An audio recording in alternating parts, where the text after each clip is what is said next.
Evening, traveler.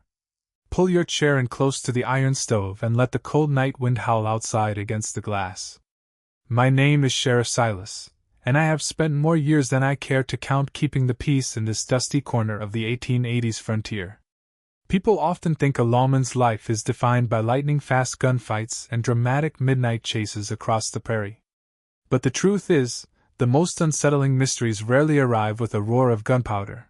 They slip in quietly, wrapped in polite smiles and impossible circumstances. Take what happened over at the Willow Creek Stage Depot just last month, a puzzle that nearly convinced our whole town that logic had packed its bags and left for good.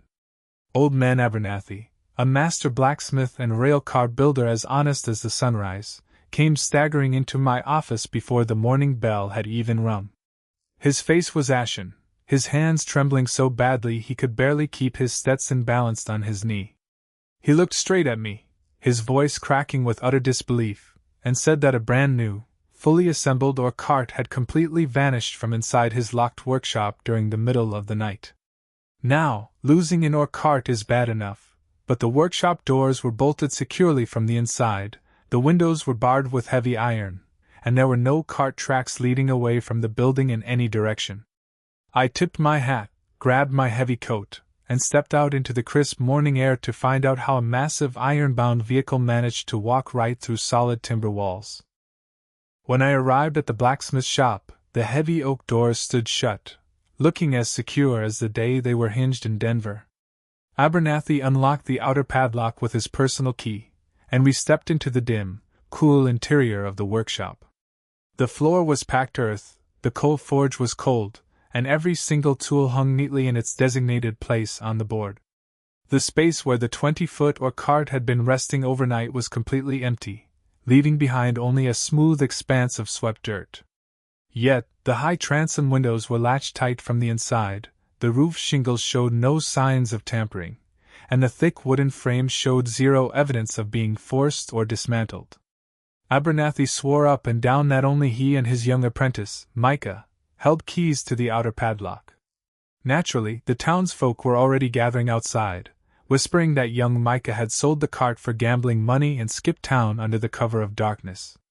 But when I walked over to the boarding house to check on the boy, I found him sitting calmly on his cot, reading an old book of mechanics by the light of a single tallow candle.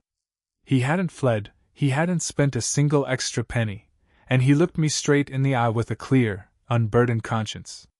If Micah didn't steal the ore cart, and the workshop was locked tighter than a drum, we were left with a crime that defied the laws of physical reality.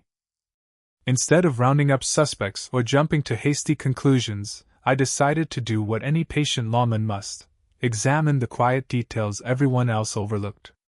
I walked back into the empty workshop alone, carrying a heavy oil lamp to push the deep shadows back against the stone walls.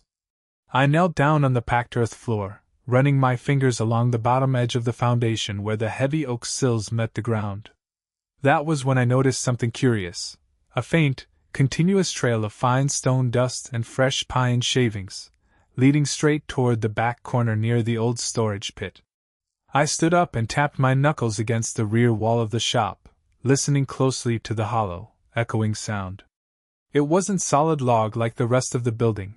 It was a clever false wall panel, built to conceal an old abandoned ventilation tunnel that once ran beneath the SA office next door. I walked outside, descended the creaking wooden stairs into the dark storage cellar beneath the alley, and found my answer waiting in the shadows. Someone hadn't broken through the doors at all. They had dismantled the ore cart piece by piece inside the shop over the course of 3 weeks, carried the iron wheels and timber beams out through the tunnel, and reassembled the vehicle down in the lower ravine. The cart hadn't vanished through magic. It had been taken apart and carted away one piece at a time, right beneath our very noses.